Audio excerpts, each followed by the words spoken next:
Good afternoon. We'll go ahead and call to order the regular meeting for the City of Murfreesboro Board of Zoning Appeals for April 25th, 2012. The first item on the agenda is the consideration of minutes from our regular meeting on March 25th. Those minutes were included with our agenda materials. Are there any corrections to those minutes? Chairman Rogers, I would like to mention an error on the agenda, and you'll notice that the date on the agenda is different from the date on the actual minutes. The agenda should read the regular meeting of March 28th, 2012. Gotcha. I apologize for that error. All right. We'll note that. Anything else? If not, those minutes will stand approved as presented. Before we move on to our new business, I want to make one announcement, and that is application S12016 by Mr. Dennis Palmer of Jarvis Sign Company for the YMCA. That application has been withdrawn. Matthew, is that right? That's correct. Okay, so that application will not be heard today. All right. We'll now consider new business, and we'll begin with sign variance requests. First application there is S12014 by Mr. Matt Taylor of Site Engineering Consultants for the Lyle Finley Revocable Trust. They're requesting a variance from Section 25 1/4, 24A22 of the City of Murfreesboro Sign Ordinance, which prohibits a sign placed in or over a public utility or drainage easement. And this is for property located at 1209 Fortress Boulevard. And Ms. Kerr, if you'd review that one for us, please. Thank you, Chairman Rogers, members of the board. The applicant, Mr. Matt Taylor, representing Lyle Finley Revocable Trust, is requesting a variance from Section 25 1/4, 24A22 of the City of Murfreesboro Sign Ordinance, which does prohibit a foundation or sign placed in or over a public utility or drainage easement without the consent of the easement holder and aborting a zoning appeal approval. The sign location is at 1209 Fortress Boulevard, is within the Gateway District Overlay Zone. The applicant is requesting permission to erect 2 push-through style internally illuminated freestanding wall signs with 54 square feet of display area each and an overall height of 8 feet each. One sign will be located on Manson Pike within a 15-foot slope easement and a 30-foot sanitary sewer easement, and another will be located on Fortress Boulevard within a 30-foot CUD waterline easement. An agreement for a sign in the City of Murfreesboro easement has been signed by the Director of Building and Codes, the City Engineer, Murfreesboro Water and Sewer Department. Consolidated Utility District has also submitted an approval agreement for a sign installed in a CUD easement. And the applicant will comply with all other setbacks and regulations. And Mr. Matt Taylor is available to answer any additional questions as well as myself. All right. Thank you very much. Any questions for Ms. Kerr? Mr. Taylor, anything you'd like to add to the application? No. This time, then, we'll conduct a public hearing. Anyone present wishing to speak for or against the application, if you would, please come forward. And seeing none, we'll declare the public hearing closed and open the floor for further discussions or motion. Mr. Chairman, I'll make a motion to approve the sign variance. Second. Have a motion and a second. Is there any further discussion? Not all in favor say aye. Aye. Any opposed? All right. Mr. Taylor, that application has been approved. And we'll move on now to application S12015 by Mr. David Seals of Seals Electric for Mr. Pradeep Agnihotri, requesting a variance from Section 25 1/4, 24A22 of the City of Murfreesboro Sign Ordinance, prohibiting a sign placed in or over a public utility or drainage easement. And this is for property located at 1536 Joe B. Jackson Parkway. Ms. Kerr. Again, the applicant, Mr. David Seals, representing the Agnihotri Group, is requesting a variance from Section 25 1/4, 24A22 of the City of Murfreesboro Sign Ordinance, which does prohibit a sign foundation or the sign itself placed within or over a public utility or drainage easement without the consent of the easement holder and the Board of Zoning Appeals approval. This sign is located at 1536 Joe B. Jackson, as is within a commercial highway zone. The applicant is requesting permission to install one internally illuminated ground sign with 66 square feet of overall display area and an overall height of 10 feet. The sign will be located within an existing 10-foot public utility easement and a 30-foot water line easement. The agreement for a sign in a City of Murfreesboro easement has been signed by the Director of Building Codes, the Water and Sewer Department, the Murfreesboro Electric Department. Consolidated Utility District has also submitted an approval agreement for a sign installed in a CUD easement. Atmos Energy has submitted a statement referencing they have no facilities within the easement along Joby Jackson Parkway and therefore have no objection to the sign placement. AT&T has also submitted a letter of approval for sign placement. The applicant will comply with all other setbacks and regulations. I do not see Mr. Seals in the audience today, but I will be happy to answer any other questions that you may have. All right. Thank you, Ms. Kerr. Any questions for Ms. Kerr? All right. Thank you. At this time, then, we'll conduct a public hearing. Anyone present wishing to speak for or against the application, if you would please come forward. And seeing none, we'll declare the public hearing closed and open the floor for further discussions or motion. Chairman, I'll make a motion we approve the application. I'll second. Motion and a second. Any further discussion? If not, all in favor say aye. Aye. Any opposed? All right, that application has been approved. That was the first time I think we've done our sign applications at the first of the agenda since we changed our agenda. And so that seemed to work pretty well for you, right? Yes. All right. You are out of here. All right, we'll move now on to variance requests. We'll begin there with application Z12017 by Mr. Gerald Pettigo, requesting the following variances for property in a planned residential district zone located at 1720 12 Oaks Lane. There's three of them. First, a variance from Section 25B4 of the City of Murfreesboro's zoning ordinance, which states that a swimming pool accessory to a residential building shall not be located between the principal structure and the front lot line. Second, pertaining to the proposed swimming pool, a variance from Section 25E1A of the City of Murfreesboro zoning ordinance, which states that detached accessory structures shall be no closer to the front lot line than 10 feet behind the front of the principal structure. And finally, pertaining to the proposed pool house, a variance from Section 25E1A, which states the same thing, that accessory structure shall be no closer to the front lot line than 10 feet behind the front of the principal structure. All right, Mr. Blum, if you'd review that application for us, please. Yes, sir. Thank you, Chairman Rogers, and good afternoon, Chairman Rogers and members of the Board of Zoning Appeals. Our first variance application today, as you mentioned, is at 1720 12 Oaks Lane. 12 Oaks is a subdivision that is located off of Manchester Pike, south of South Rutherford Boulevard and north of Irby Lane. And I'll show you Mr. Pettigo's property on the overhead.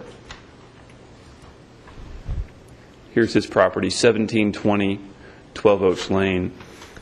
And just as a kind of a reminder, 1730 12 Oaks Lane, which is located just to the east of the subject property, was the subject of a very similar variance, or actually the exact same type of variance, about 2 or 3 years ago. That's the Ginsig property at 1730 12 Oaks Lane.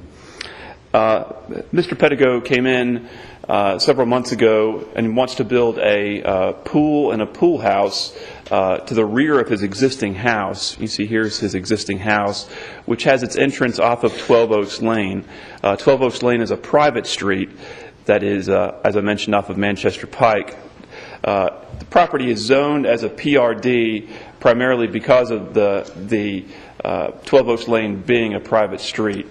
But the property is considered a double frontage lot because it has frontage on two non-intersecting streets. The difference between a corner lot and a double frontage lot is that a corner lot has frontage on two streets that intersect. You'll see with Mr. Pettigo's lot, he has frontage on 12 Oaks Lane and frontage on Irby Lane.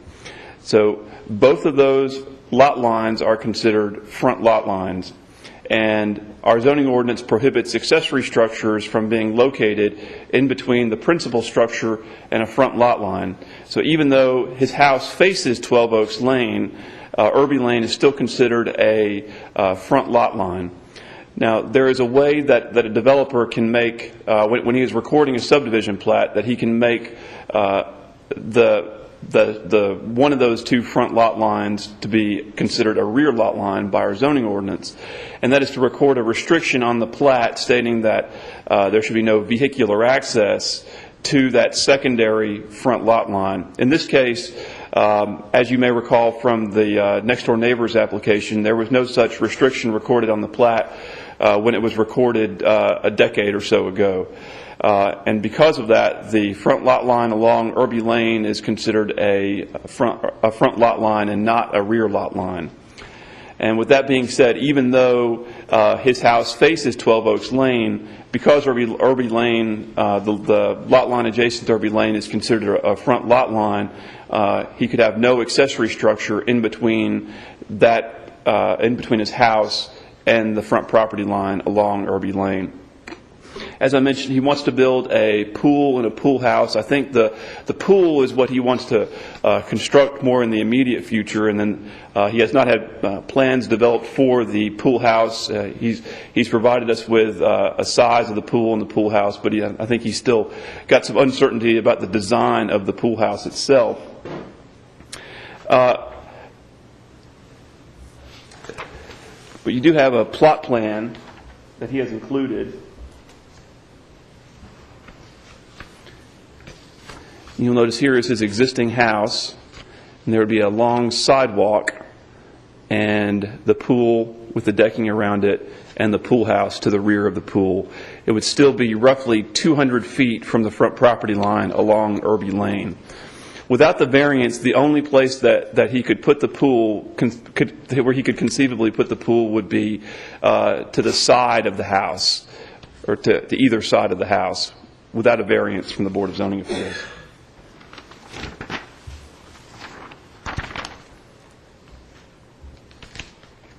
This zooms in a little bit and provides some dimensions. Here is his existing back patio and the sidewalk leading down to the pool, which he proposes to be a 24 by 54 pool, and the pool house to the rear of it.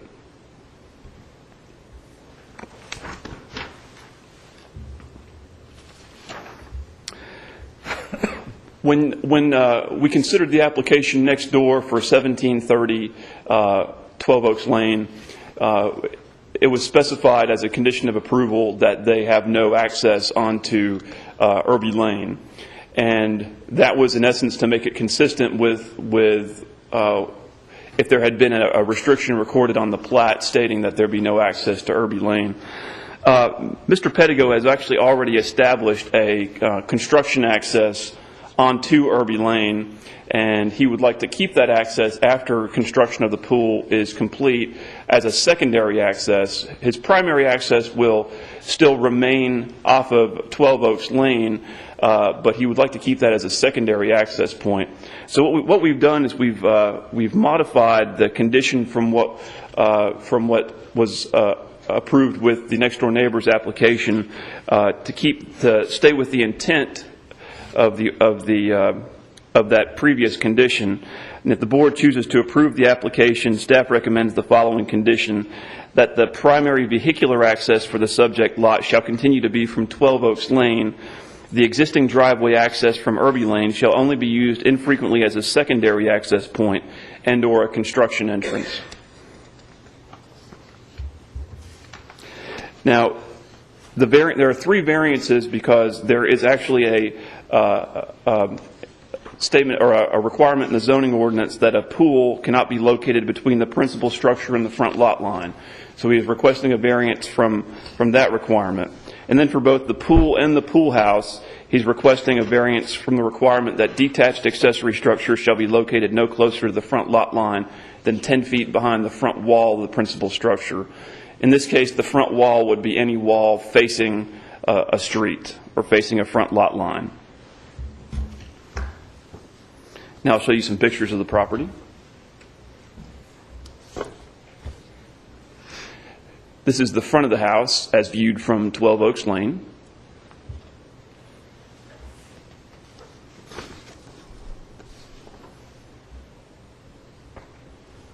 This is the neighbor's property to the west, looking down from in front of Mr. Pettigo's house.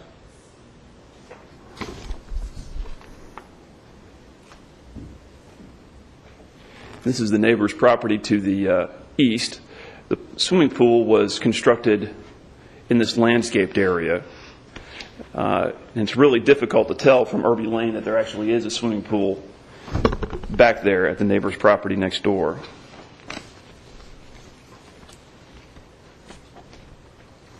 This is a view of the rear of the applicant's house from Irby Lane. Matthew, while you got that picture up, you said there's a temporary or secondary type entrance? Yes. From the back from Irby Lane? Where is it? Is it on the right or left of that picture? I believe it's to the right of that picture. Would that be accurate, Mr. Pettigo? I would guess, yes. It's Mr. Pettigo stated to me that he had the county install that, because that section of Irby Lane is actually a county road. So is there a fence cut there? There's not yet, no. So The it's, culvert is in and the drive is in to the fence. I see. Okay, and that explains there's no gravel or anything going up to the house from Irby Lane. No. Okay.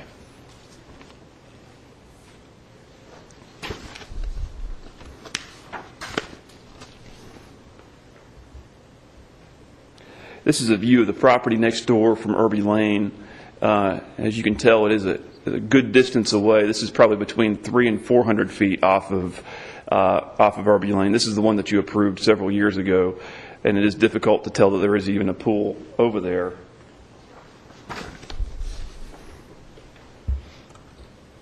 And that's a close-up of the back of that house.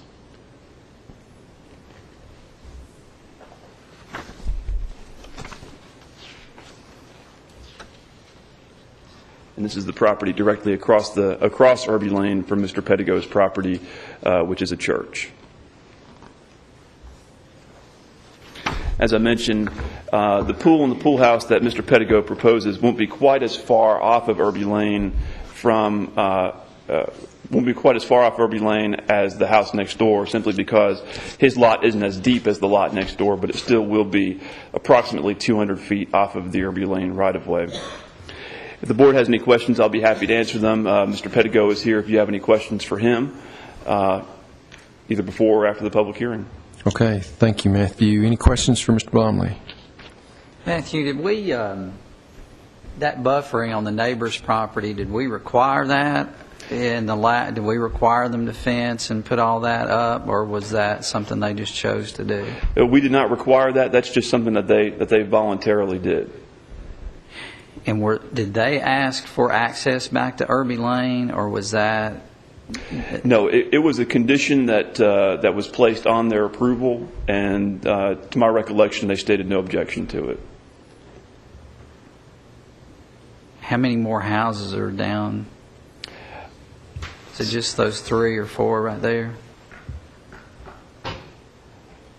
I believe that there are just these 3 houses right now, and I believe this is just a vacant lot. So I believe it's just those 4 that are the double frontage lots. But the only reason we're even addressing that is the setback issue. Is that true? The only reason that we're addressing it is because the zoning ordinance does not allow accessory structures to be located in between the principal structure and what's considered a front lot line. And technically, I'm talking about the access from Irby. Why are we? Well, the reason Could they that, otherwise do that? yes, So the only reason it came up is because in the one next door we told them they couldn't. right. Now, I wanted to try to be as consistent as possible. That's what I'm worried about here is consistency and figuring out how we fall into that and why we're talking about that. And the reason that I recommended it on the previous application was because had there been a statement on the plat that there was no vehicular access to Irby Lane, that would have been considered a rear lot line. So I was essentially trying to make it a rear lot line. Exactly. I got you. Whereas if he has access, and it wouldn't necessarily would be much less so. Correct. I got you. All right. Any other questions for Mr. Blomley? I do. Sorry. Go ahead.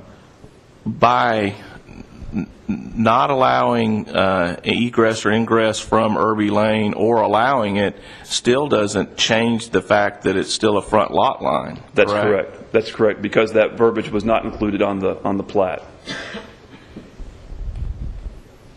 It's essentially, the condition on the previous application was to try to be consistent with if that restriction had been included on the plat. But regardless of if there's a condition or not, you're right, that still remains a front lot line because that restriction was not included on the plat itself. So, and don't take this the wrong way, but what is accomplished by restricting it? Just, we're restricting it because it didn't change the fact that it's still a front lot line. I'm not sure what we accomplished by it. Mm-hmm. I think just trying to be consistent with considering it a rear lot line, even though it's not technically a rear lot line by the zoning ordinance unless that restriction is on the plat. If the, in other words, if that restriction was on the plat and there was no access to Irby Lane, then he wouldn't be here at all today. And so I think the recommendation last time and the recommendation this time were just trying to be consistent with the conditions had that restriction been placed on the original plat. He would have been able to build it as of right had it been on the plat. So that adding that restriction just... Right, but he's having to come before us. To me, it's a burden on him to come before this Board of Zoning Appeals in the first place because it's not a front lot, because it is a front lot line, and then we're reversing it saying we don't want him to have access because he had to come to us in the first place. It's like it's a double negative. I mean, if it was a rear lot line, he wouldn't have access and he wouldn't be coming before us in the first place. But now, because it is considered a front lot line, he's having to come before us, and we're turning around telling him he can't have access. No, I think this application is... Oh, I know. If we... Well... I was just worried about what we did on the last one, since it's right next door, and why we did it, and what if we do this one different? What do we open up? Why are we doing all that? Yeah. Yeah, I kind of think it's kind of silly that he has to be here for this. He only has to be here through some sort of weird technicality, but I see the value in restricting that access because we're treating it by granting it, saying, yeah, we're recognizing that's really a backyard, but except it has this access over here. So if we're going to look at it as backyard, let's really make it a backyard and say we're going to restrict access. Yeah, that's why we did it with the Ginsig property. So I'm sorry, Matthew. Or did you have anything else to say, Matthew? No, sir. Did anybody else have any questions for Mr. Blomley? Okay, Mr. Pettigo, if you'd like to add anything to your application. Yes, I would. As to having a double front lot, I recognize that. When I bought the property, I recognized it was a double front lot. I knew it touched Irby Lane, and I knew that it also fronted on 12 Oaks Lane. And I didn't create that situation. That was how it was approved here. And I'm coming before this body asking that they grant a variance on that issue and that issue alone. The access that I have to the rear is existing. It's there now. And I would just ask that you look at this merely on the merits of a variance for a pool to be placed behind what I call the rear of the house. I don't see the need. That was a choice that could have been made at the time the plat was put down as to restricting access to those rear lines to Irby Lane. There are only 3 houses presently that touch Irby Lane. One of them is actually a corner lot. And then there's my house, and then the house to the north that already has a pool installed. And then there is one vacant lot to the north of that. It's owned by someone that, while someday they could come here, presently they live on the opposite side of Irby Lane from that lot and merely bought it to protect and keep anyone from building there. But my request is an approval on allowing for the pool to be built as a variance to the current codes that we have, since I am a double frontage lot. I am happy to accept the terminology that they recommend in regard to that being limited access or secondary access, but I do want to keep that access to be able to bring in, whether it be, we have over 4 acres there. According to the restrictions that we have, we can have a little barn, 2 stalls, keep a horse there, and I'd like to be able to have the access for whether it be emergency vehicle or whether it be to bring in from time to time a tractor or something like that on a trailer and to be able to come in without having to come through the yard. So it would be important to me to keep that access. I'm happy to restrict it to secondary, and I think you created that terminology, that statement that would be added to this application, and I don't have a problem with that. But I would appreciate your consideration in that, and I'll be happy to answer any questions. All right. Thank you, Mr. Pettigrew. I'd like to make a comment. I want to apologize because I did not realize that that was part of the submission or application in reference to it being so we're not trying to take something away. We are trying to compromise with this situation. So yes, I just wanted to make that clear, that I did not understand that. All right. Questions for Mr. Pettigrew? All right. Thank you, sir. At this time, then, we'll conduct a public hearing. Anyone present wishing to speak for or against this application, if you would, please come forward. And seeing none, we'll declare the public hearing closed and open the floor for further discussion or motions. And with regard to motions, we need to consider the fact we've got 3 separate components and probably need to take these separately.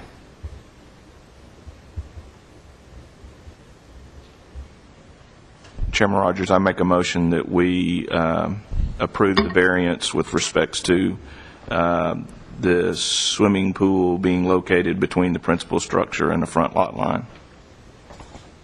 I'll second. Okay, motion and a second. We have some staff comments on that one. There was that one recommended condition of approval. And that, We definitely want to, and yes, I'm sorry. Okay. Including all staff comments. Okay. All right, we have a motion and a second. Is there any further discussion? If not, all in favor say aye. Aye. Any opposed? All right, we will move on to the second component. Mr. Chairman, I'll make a motion that we approve the second component dealing with the structures no closer than 10 feet behind the front of the principal structure with the staff comments. Second. We have a motion and a second. Any further discussion? If not, all in favor say aye. Aye. Any opposed? All right. That component's been granted, and then we'll consider now the pool house issue. I'll make a motion to approve the variance for the pool house. I'll second. Motion and a second. Again, I guess subject to staff comments. Subject to staff comment. All right. Motion and a second. Any further discussion? If not, all in favor say aye. Aye. Any opposed? All right, Mr. Pettigrew, that application's been granted, and you, as you can probably tell, we accounted for the staff recommendation that primary vehicular access for the subject shall continue to be from 12 Oaks Lane. The existing driveway across from Irby Lane, or access from Irby Lane, shall only be used infrequently as a secondary access point and or construction entrance. That language was included as part of the granting of the application. That'll be fine. Thank you. All right, thank you.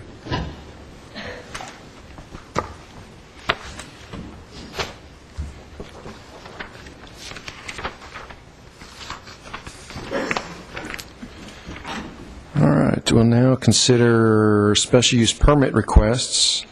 There we have our first application is Z 12018 by Dr. Mike Norris for Franklin Road Baptist Church, requesting a special use permit for 2 temporary events with an unlimited number of temporary non-commercial flag signs, and this is for property located at 3148 Franklin Road in the equivalent of a residential single-family RS-15 zone. All right, Mr. Blomley, if you'd review that one for us. Yes, sir. Thank you, Chairman Rogers. Subject property, as you mentioned, is at 3148 Franklin Road. It's the Franklin Road Christian, Franklin Road Baptist Church and Franklin Road Christian School. They are requesting a special use permit for 2 temporary events with an unlimited number of temporary non-commercial flag signs. And let me clarify the zoning first. When I say the zoning is the equivalent of RS-15 zone, it's because this property is actually an outside the city sewer customer. So it's technically in the county, but by contract, the property owners have to comply with the city sign ordinance and with other various city codes. And so by the contract that they signed to become an outside the city sewer customer, they are committing to going through the processes such as these and abiding by the city's codes. You may be familiar with the events that the applicant has. They've had the Patriotic Sunday event for quite a number of years out there at Franklin Road Baptist Church, where there are a good number of American flags placed on the property. This is typically in late June. And when they became an outside the city sewer customer and signed that contract, abiding by the sign ordinance meant that in order to have their Patriotic Sunday event with the temporary flag signs, they have to come before the Board of Zoning Appeals. Now, one thing that I will stress, there is a difference between this application and the application that the Exchange Club submits.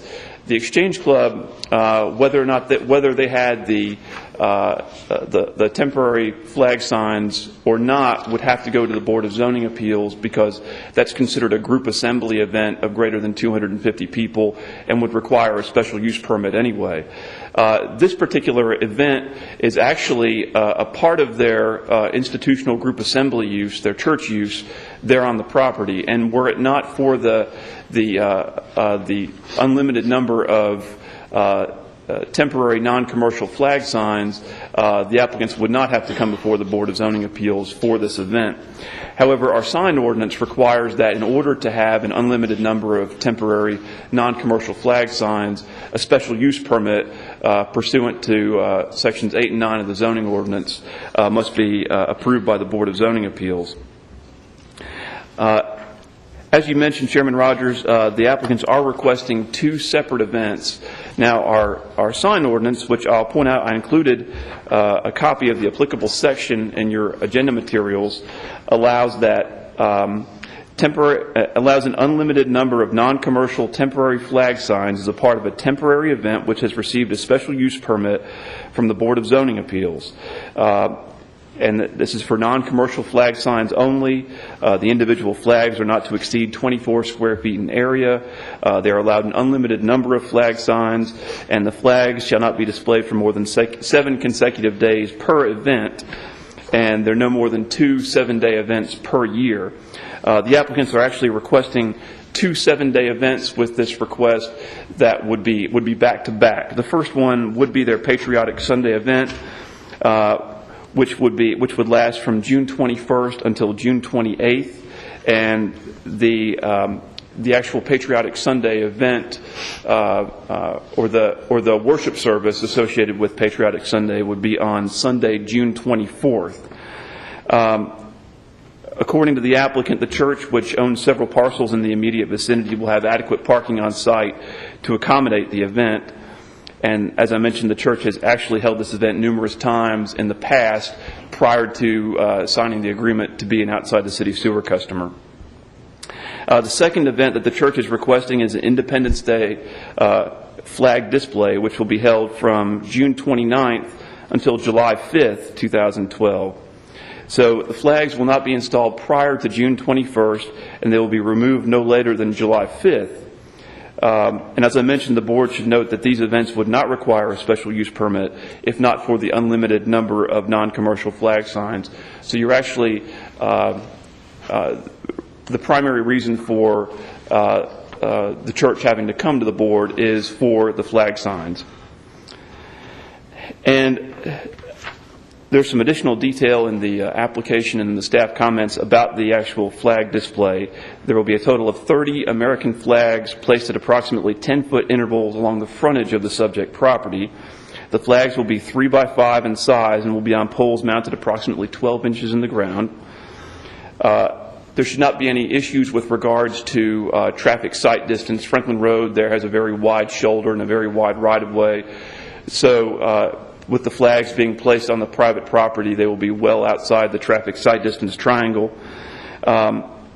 One concern that we do have and that we've communicated to the applicant is that there is a CUD water line, and according to CUD, it is only buried about 2.5 feet into the ground, but they do not have any concerns provided that the applicants mount the flagpoles no deeper than 12 inches into the ground.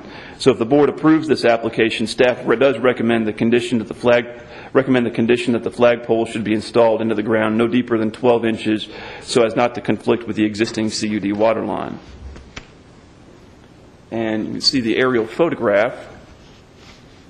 This shows the vicinity of the subject property, and I'll show you a photograph that's zoomed in just a moment. But this is the church building right here, and the flags will be along the frontage in front of the church. This is Gresham Lane here, and this is the relatively new Hillwood apartment complex just to the west.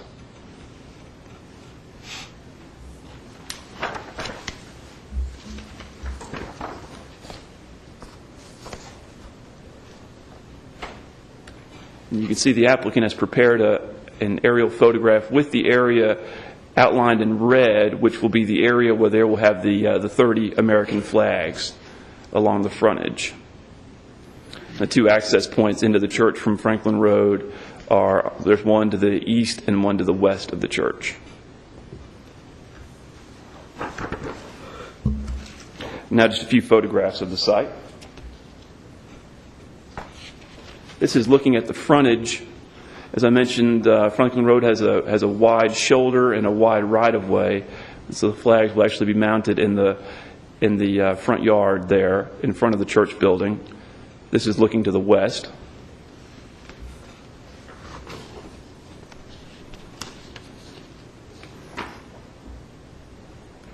And this is another picture of the front of the church building.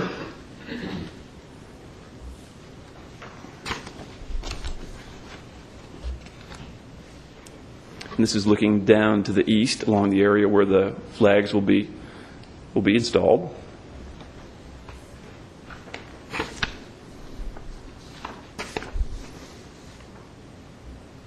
It's just some shots of the immediate vicinity. This is across Franklin Road.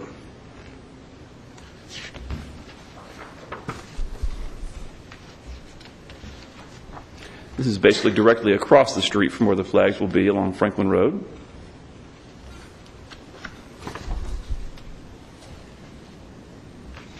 And this is looking down to the east along Franklin Road.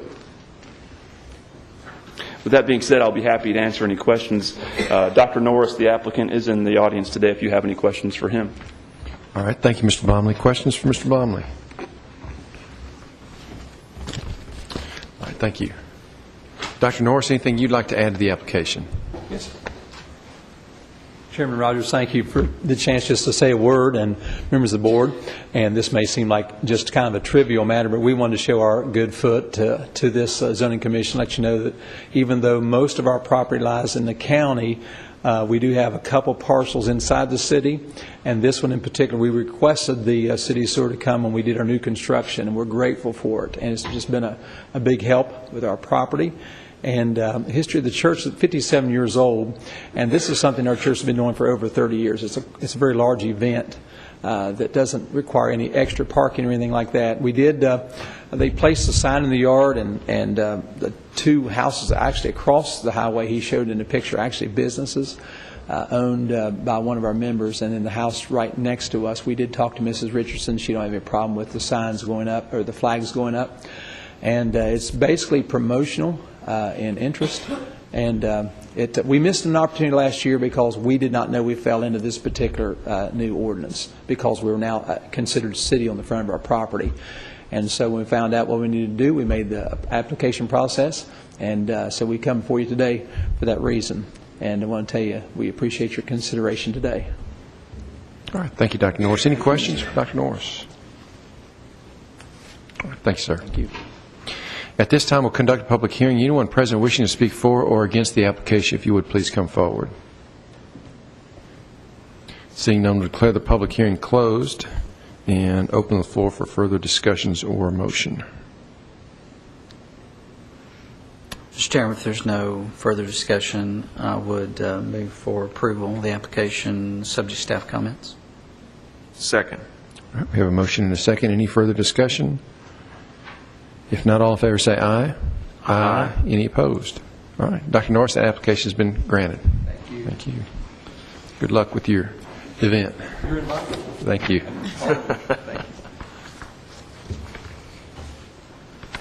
All right. We'll now consider application Z12019 by Ms. Brenda Rahr. I believe that's correct. Rahr. Okay. She said you did good. Good, all right. Rahr. For Surefire Fireworks, requesting a special use permit in order to operate a seasonal fireworks retailer in a commercial highway zone located at 231 through 239 Barfield Crescent Road. Mr. Blomley. Thank you, Chairman Rogers. And a lot of these or all except for one of the last 7 items on the agenda are repeat customers, if you will, the same sites that we've seen in years past, so I'll try not to dilly-dally, as my mom would say.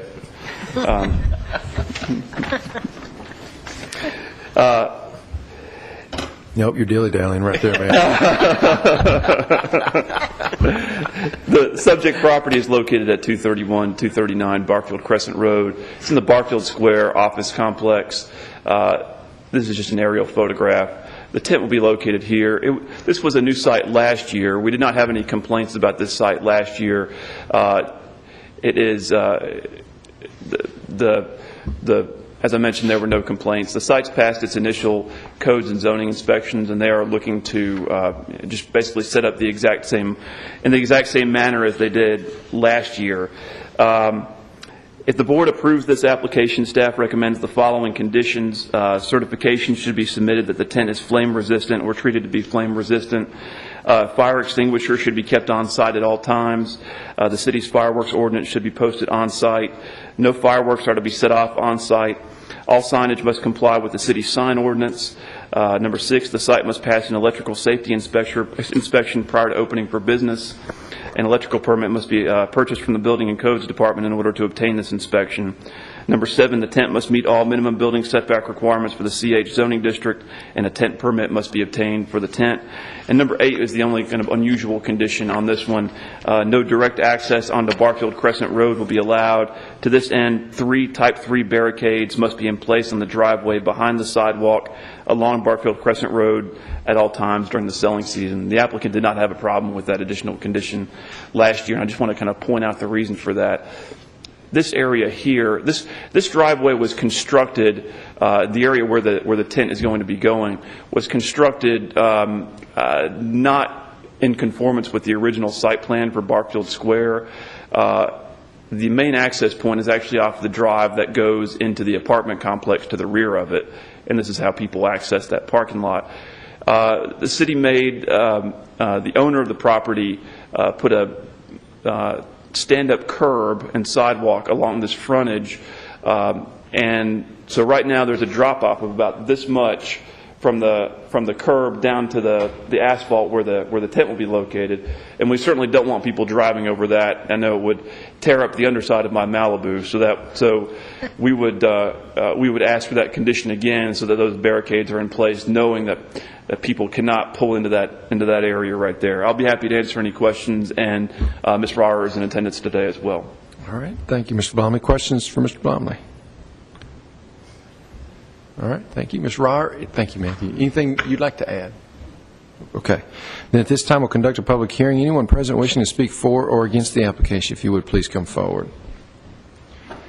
And seeing none, to declare the public hearing closed and open the floor for further discussions or motion. Mr. Chairman, I'll make a motion to approve the application with the staff recommendations of the conditions. No second. We have a motion and a second. Any further discussion? If not, all in favor say aye. Aye. Any opposed? All right, Ms. Rauer, that application has been approved. And we will next consider application Z12020 by Mr. Aaron Blankenship for Old South Patriotic, requesting special use permit in order to operate a seasonal fireworks retailer in a commercial highway zone located on the northeast corner of South Rutherford Boulevard and John Bragg Highway. Mr. Blomley. Thank you, Chairman Rogers. This is the 7th time that Mr. Blankenship has made a request for this location. As you mentioned, it's at the northeast corner of John Bragg Highway and South Rutherford Boulevard. It's a gravel lot. It's one of the grandfathered gravel lots. And Mr. Blankenship is requesting his application that is essentially identical to in years past. The site has passed its initial codes and zoning inspections. Staff would recommend that any approval be subject to the first 7 conditions that I read before, and I'll read the last 3. All grass and weeds growing up through the existing gravel must be removed and or killed, as no grass services are allowed for the placement of the tent and for vehicular travel or parking. In addition, the applicant may need to add gravel and or smooth out the existing gravel surface, subject to the approval of the planning staff. Number 9, the northern access drive on the South Rutherford Boulevard must be barricaded, as well as the gravel drive coming from the northern access as it intersects with the applicant's parking lot. No vehicular access to John Bragg will be allowed is the 10th condition. And those are all conditions that we placed on this in years past, and the applicant has not had a problem with any of those conditions. I'll be happy to answer any questions. Mr. Blankenship is in the audience as well if you have any questions for him. All right. Any questions for Mr. Blomley? All right. Thank you, Matthew. Mr. Blankenship, anything you'd like to add to the application? No, sir. All right. Then at this time, we'll conduct a public hearing. Anyone present wishing to speak for or against the application, if you would, please come forward. And seeing none, we'll declare the public hearing closed and open the floor for further discussion or motion. Chairman Rogers, I'll make a motion we approve subject to all staff comments. Second. Motion and a second. Any further discussion? If not, all in favor say aye. Aye. Any opposed? All right, Mr. Blankenship, that application has been approved. I think that's your only one today, right? You are out here too. All right. Good to see you again. We'll now consider application Z12021 by Ms. Katie Ferris. Yes. For T&T Fireworks, requesting a special use permit in order to operate a temporary outdoor vending establishment, a seasonal fireworks retailer, in commercial highway for property located at 125 John R. Rice Boulevard. Mr. Blomley. Thank you, Chairman Rogers. The subject property located at 125 John R. Rice Boulevard is the location of the Sam's Club. This site has been approved every year since 1997, with the exception of 2004. And the applicants are looking to make essentially an identical application to in years past. To my knowledge, we have had no complaints about this location, and the site did pass its initial zoning and codes inspections.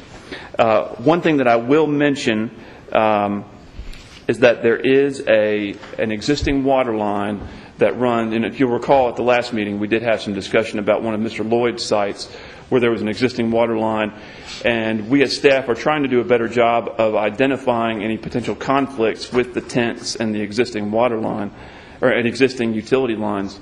And I'll show you now, the tent will be located in this area here. the water line actually goes right along the north side of those parking spaces. So the only additional condition that we as staff would recommend to the 7 standard conditions is that tent stakes penetrating the surface of the parking lot will not be allowed within 10 feet of the existing water line. With that being said, the applicant has verbally indicated to me that she will be weighting down the tent above ground, that Sam's Club does not let them actually penetrate the surface of the parking lot. I would like for the applicant to confirm that with me, to get it on the record with the Board of Zoning Appeals. But other than that, the application is in good order, and I'll be happy to answer any questions. Ms. Ferris was unable to attend today, so her colleague, Mr. Marty Thurber, is here to answer any questions that the board may have. All right. Any questions for Mr. Blomley? All right. Thank you, Matthew. Mr. Thurber, anything you'd like to add to the application? No, not this time. Thank you. And at this time, we'll conduct a public hearing. Anyone present wishing to speak for or against the application, if you would, please come forward. And seeing none, we'll declare the public hearing closed and open the floor for further discussions or a motion. We need clarification about the weighting down of the fence, don't we? Yeah. I mean, of the tent. Yes, I would like Mr. Thurber to confirm for our minutes that that the tent will not be, that they will not use stakes penetrating the surface of the ground. Mr. Thurber, if you could come to the podium and confirm that for us, please. Yes, there's a requirement from Sam's and Walmart. We use weighted water barrels now. We do not penetrate the ground with stakes. All right. Thank you. Okay, and we've already done our public hearing, so we're ready to vote. I'll make a motion to approve the application, subject to the staff comments. A second. All right, we have a motion and a second. Any further discussion? If not, all in favor say aye. Aye. Any opposed? All right, Mr. Thurber, that application has been approved. We will now consider application Z12022 by Ms. Katie Ferris for T&T Fireworks, again requesting special use permit in order to operate a seasonal fireworks retailer in a commercial highway zone located at property at 2000 Old Fort Parkway. Mr. Blomley. Thank you, Chairman Rogers. This site, once again, is a repeat site. This site has actually been approved for a seasonal fireworks tent from 1996 through 2011. The applicant is looking to actually, one change is they're actually looking to decrease the size of the tent. I think in years past they've had a 40 by 60, and they're actually looking to put a 20 by 40 tent on the site. And this is at the Walmart, in the Walmart parking lot, kind of in the very front of the parking lot, close to Baskin-Robbins, away from the store.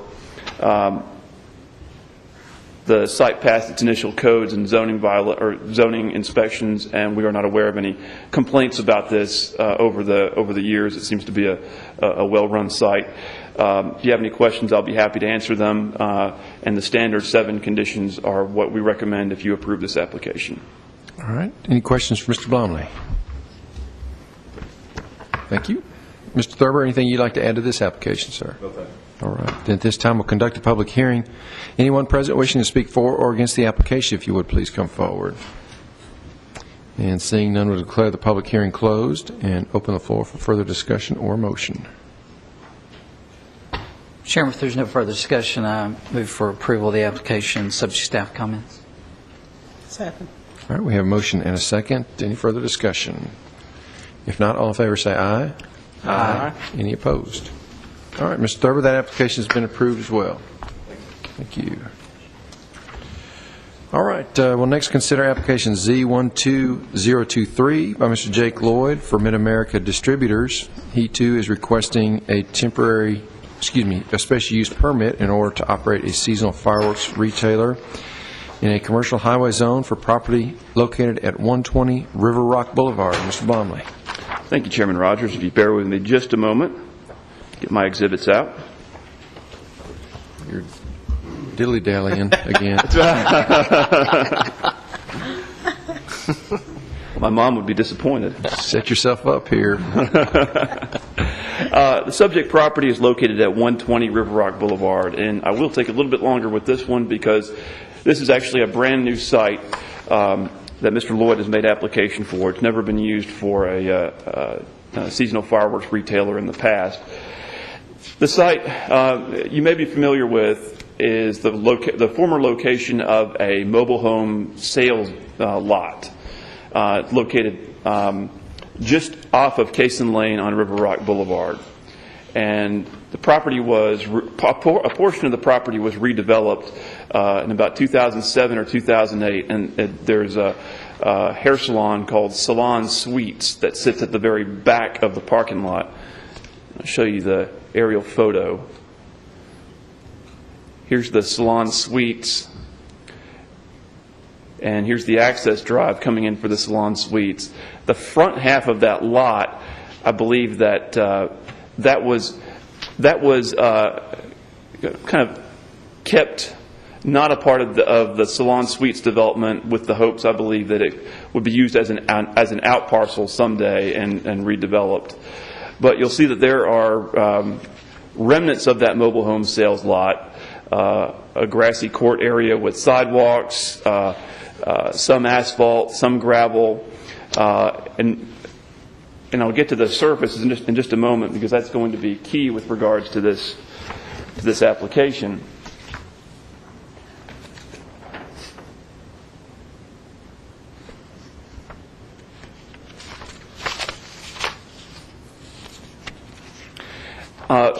Mr. Lloyd recognizes the fact that our zoning ordinance does require the surface for both the tent and for the parking to be of a hard, dustless surface.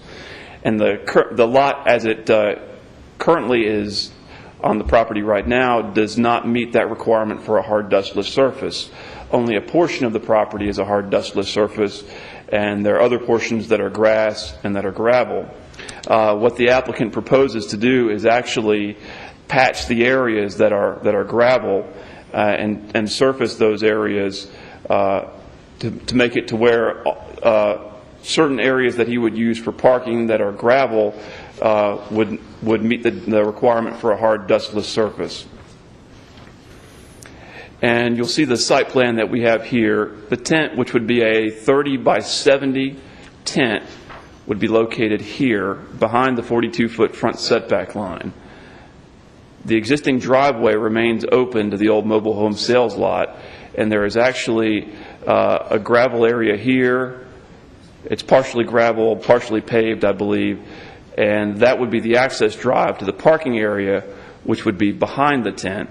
And so the applicant would actually patch that area, and whatever areas back here are gravel, and in order to meet the hard, dustless surface requirement. And he would actually put a barricade here so that the customers would not be able to drive onto the gravel area, which would be on the west side of the east side of the lot. And there are actually still some striped parking spaces just to the south of the tent, which were striped on the asphalt in conjunction with the mobile home sales lot that was there until about 2006.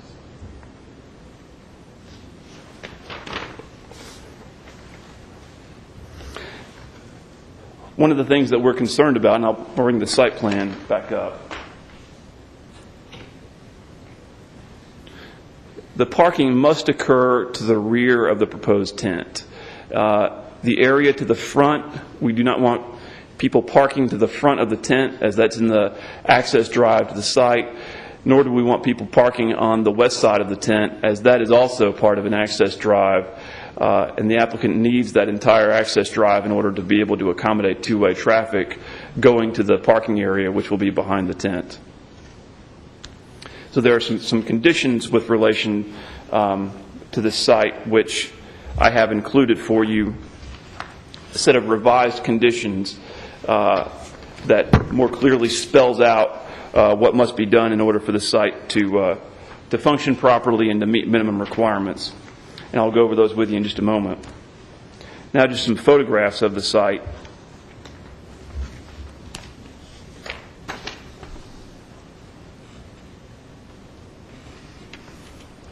This is the drive going into the site right here. That's going into the area where the tent would be located.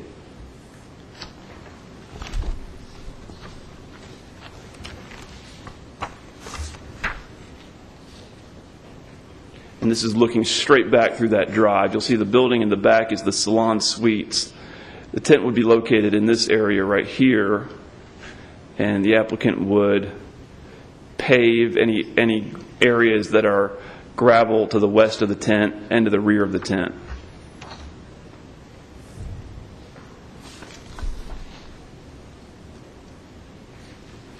You'll see the existing access drive to Salon Suites just to the west of the access drive to the old mobile home lot.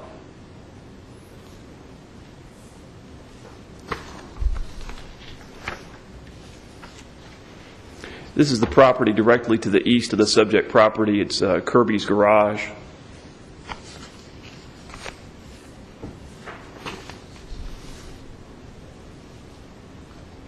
Across the street is the American Furniture Outlet, which was previously the Haverty's location.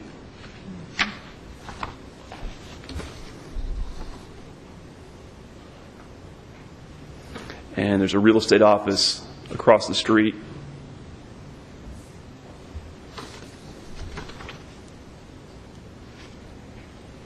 And there's the Marathon gas station on the corner. We have measured, and the tent will meet the 200-foot separation requirement from the gas station.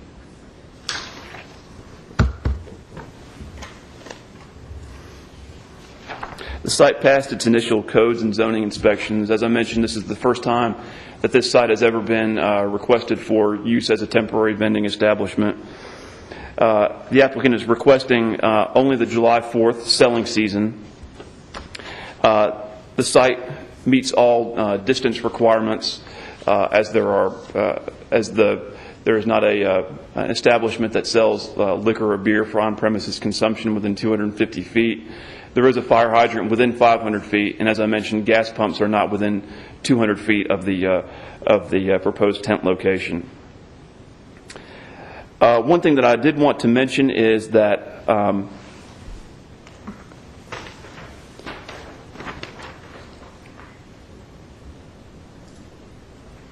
there are some conflicts with utilities that the applicant will have to navigate.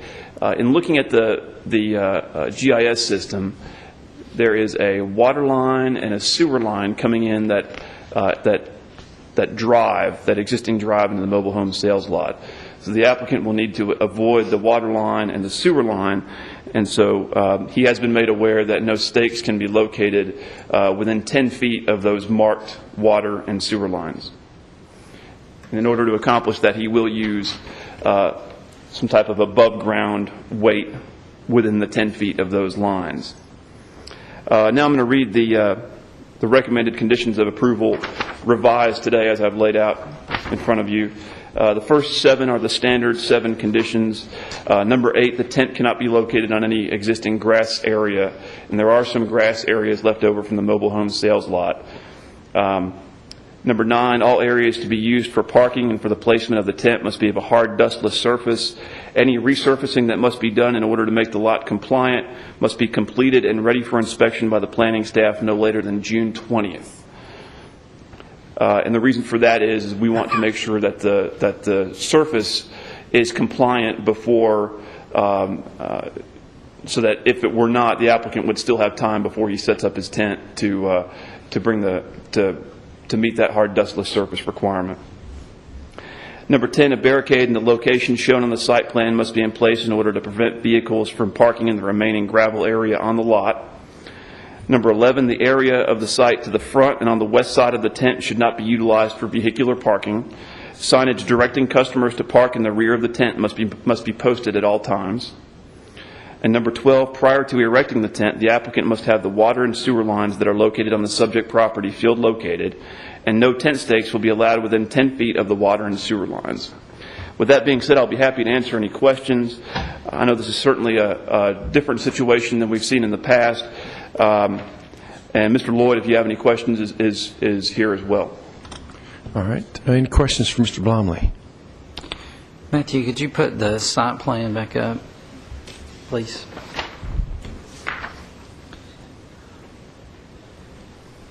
I'm sure this is one of those where y'all have worked on it, and there's a reason why we've got that tent, what appears to be right in the middle of the driveway toward the front instead of in the back. But can you help us out about why it's there and why it couldn't go further back? Because it just seems to me people are going to be coming in, the tent's right there. As I understand, they're going to have to swing around to go back and park, and people, where will people be coming in and out of this tent at as well? To the side or to the rear? Or? I believe the main entrance is going to be on the rear of the tent. Is that correct, Mr. Lloyd? We're going to probably do the rear of the side. I mean, it obviously cannot be. Mr. Lloyd, could you come up to the podium, please? It obviously will not be where you would think that it would be, which is on that southern portion of the drawing, because this would be they would get run over. This would be the southern portion right here. It's not facing north and south. Well, I mean, I was talking in relation to Right. So it will not be the here. West. It will be west side. Well, this is the west side of the tent here. Yeah. And then, so it will actually be on the southern portion of the tent adjacent to the parking area, correct?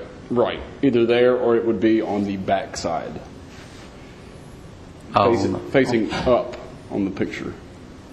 But the reason why we put it there was because there's a big intersection off of Cason Lane, and visibility is it's commercial visibility, basically, is absolutely crucial. Or if we don't have visibility, it's going to be very difficult to sell much of anything if nobody knows we're there.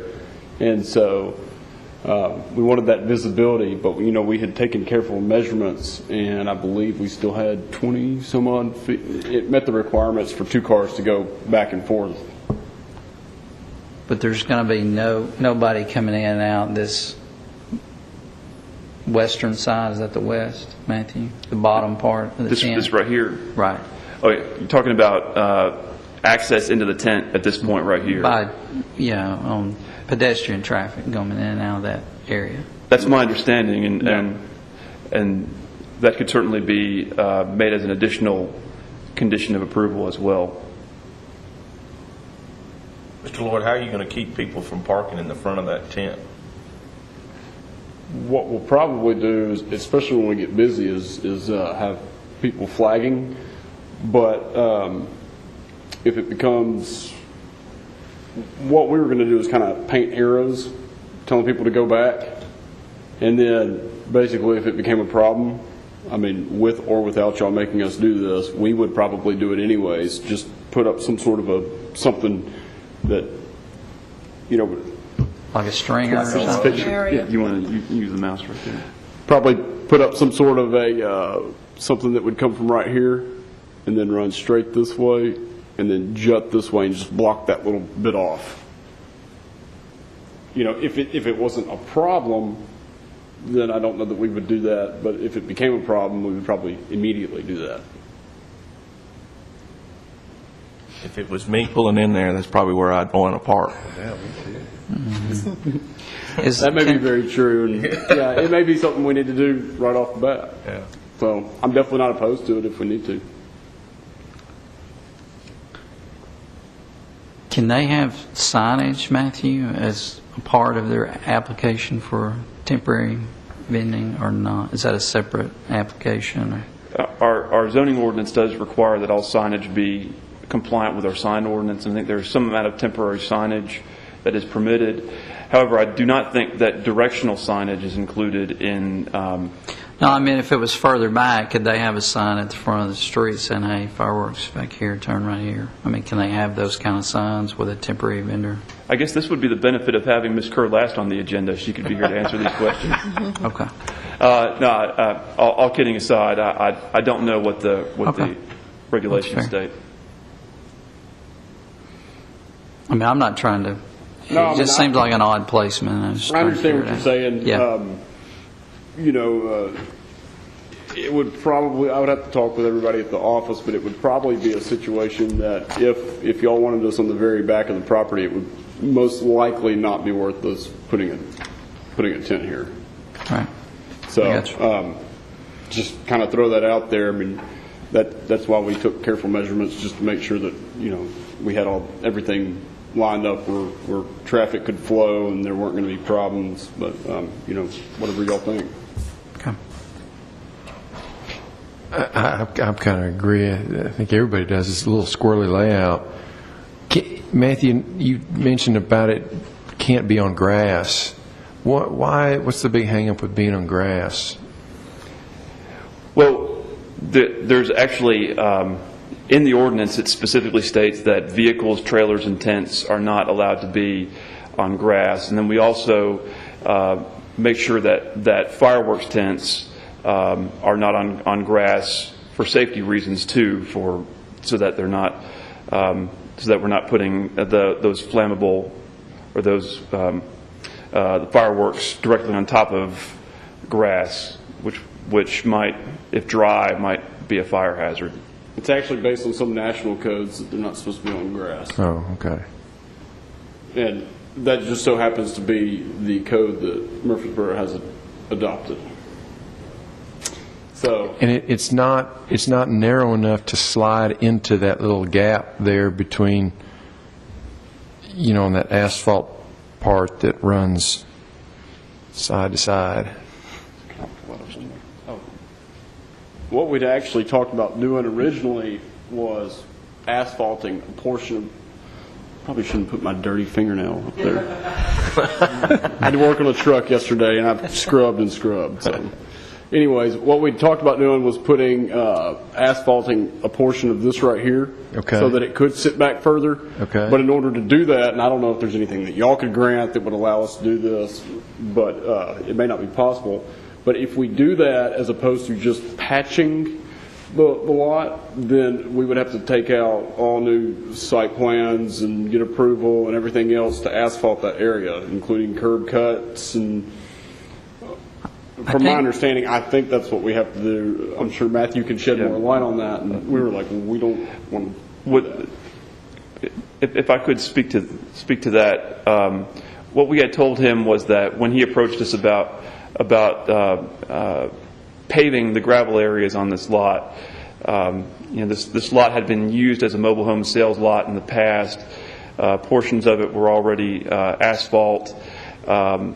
So we deemed that if they were resurfacing areas that were gravel that could have possibly been asphalt in the past, that might have been broken up during the installation of utilities or the redevelopment of the rear portion of this site, that the paving of those gravel areas would be more maintenance than it would be establishing a brand new parking lot. Because he's essentially going over the areas that are already a navigable surface and just resurfacing. So we were considering that maintenance, and we're not requiring a site plan if he were to go in and just maintain the areas that are already used as vehicular travel. Now, the areas that were grass and were never used for vehicular travel and had never been approved for vehicular travel, in order for him to pave those areas, we determined that would require a site plan. Now, because he would be paving areas that had never been used for vehicular travel before, which anytime someone's wanting to expand a parking lot, would require the submission of a site plan. I think the chairman was referring to, and I had the same sort of idea or question. I'm sure there's a reason for it, and maybe you just explained it. But as you look at the property to the left, there appears to be a turn in there that's already paved, and the 10 is positioned crosswise in front of that area to come out in the. I guess I'm wondering why you couldn't. It's not wide enough. It's not wide enough. It's like 20, 25 feet wide. Okay. Was that what you? Yeah, exactly.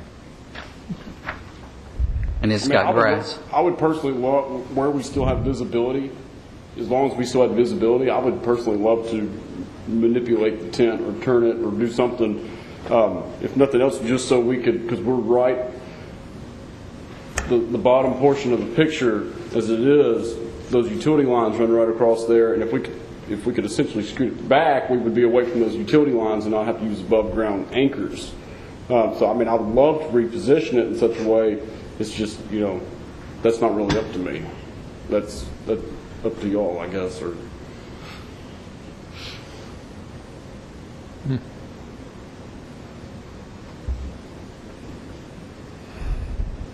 There's not, I'm looking at this picture, there's not access from this, the road that goes to the, whatever this is in the rear. no. Okay.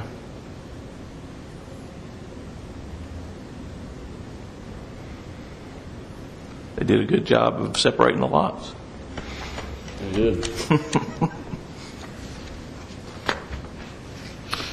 All right, any other questions? All right, thank you, guys. Brent, we haven't done our public hearing yet, have we? Okay. Well, at this time, then, we'll go ahead and conduct a public hearing. Anyone present wishing to speak for or against the application, if you would, please come forward. And seeing none, we'll declare the public hearing closed and open the floor for further discussions or motion. The comment that I'll make is if we do approve this, Mr. Lloyd, I think it'll help in two ways. Number one, you go ahead and put something up on the front end of that, like you described, because you could even put parking in rear but even on the front of the rope or whatever you're going to put up, and that way as soon as somebody pulls into that driveway, they realize, number one, they can't park there, but number two, that they're going to park in the rear. And I think that would help with your traffic flow, because I guarantee you somebody's going to pull in there and they're just going to stop. I mean, and I realize you've got peak times. I've been to these tents before, and depending on when and what day of the week and what time, it probably would never be an issue, but there's going to be times where it is an issue.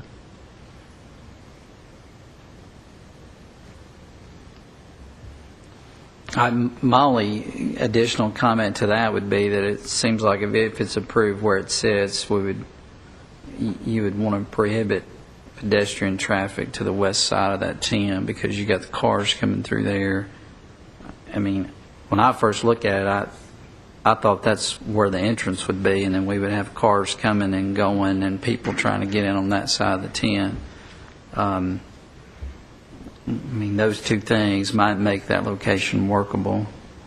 The barricade at the front and restricting the pedestrian access to the rear or to the other side of the tent. That's just my thoughts.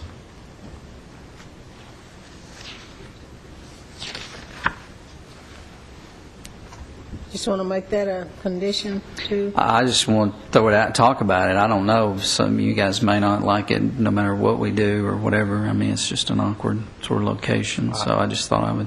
I think it makes sense. Makes sense. Me too. I'm fine with it. I mean, it's going to be there for what, all 2 weeks or Right. 8 days. 8 days. It doesn't work. If it doesn't work, then we can come back and revisit it next year. Right. Yeah. I do want to say how proud of the board I am that this is the most we've gotten Mr. Lloyd to talk in 10 years, probably.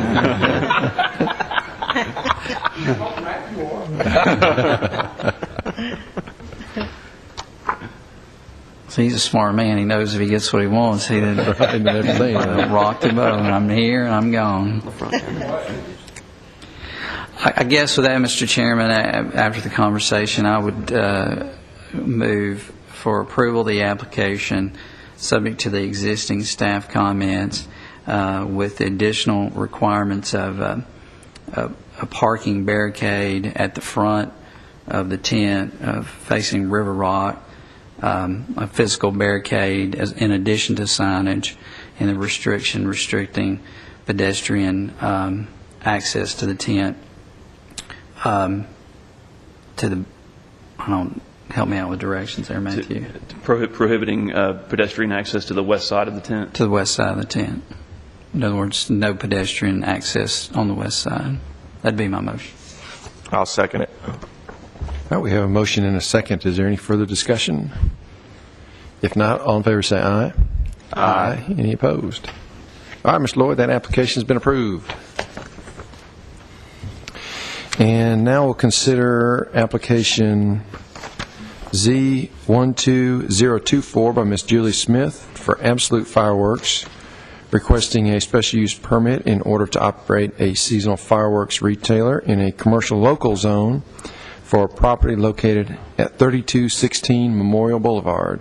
Mr. Blomley, if you'd review that one for us. Yes, sir. Thank you, Chairman Rogers. This site has been approved for the last 3 years, I believe. To my knowledge, we have not had any complaints regarding this site. It's the location of an old hotel or motel that burned down several years ago, and Ms. Smith has been leasing the parking lot for the July 4th selling season. The site passed its initial codes and zoning inspections, and if this site is approved, the staff recommends the standard 7 conditions, as well as number 8. A physical barricade must be erected along the eastern edge of the parking lot, as well as the northern side of the grass island in the middle of the site. And that's a standard condition that's been placed on the approval of this application the last 3 years. If you have any questions, I'll be happy to answer them. And Ms. Smith has been patiently waiting here, and she's in the audience as well. All right. Thank you, Mr. Blomley. Questions for Mr. Blomley? All right. Ms. Smith, anything you'd like to add to your application? Hello. Hello. All right. At this time, we'll conduct a public hearing. Anyone wishing to speak for or against the application, if you would please come forward. And seeing none, we'll declare the public hearing closed and open the floor for further discussions or motion. Mr. Chairman, I'll make a motion to approve the application with the necessary conditions set by the staff. No second.